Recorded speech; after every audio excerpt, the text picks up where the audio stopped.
Bernard شاہ کا کہنا ہے کہ کردار ایک ایسا ہیرا ہے جو ہر پتھر کو کاٹ سکتا ہے۔ شیخ سعدی رحمۃ اللہ علیہ فرماتے ہیں کہ نہ تو اس قدر سختی کر کہ لوگ تجھ سے تنگ آ جائیں، اور نہ اس قدر نرمی کر کہ دلیر ہو تو تجھ پر حملہ کر دیں۔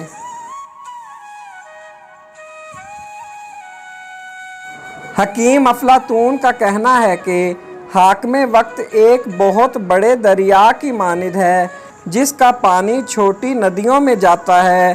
اگر بڑے دریا کا پانی شیریں ہے تو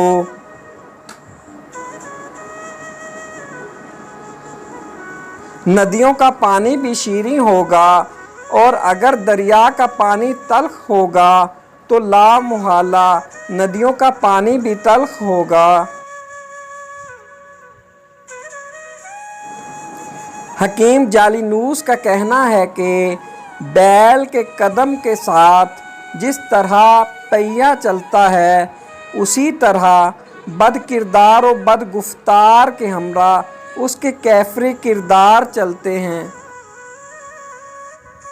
شیکسپیئر کا کہنا ہے کہ مشکلات کو دور کرنے، خواہشات کو دبانے اور تکالیف کو برداشت کرنے سے انسان کا کردار اعلیٰ، مضبوط اور پاکیزہ ہو جاتا ہے۔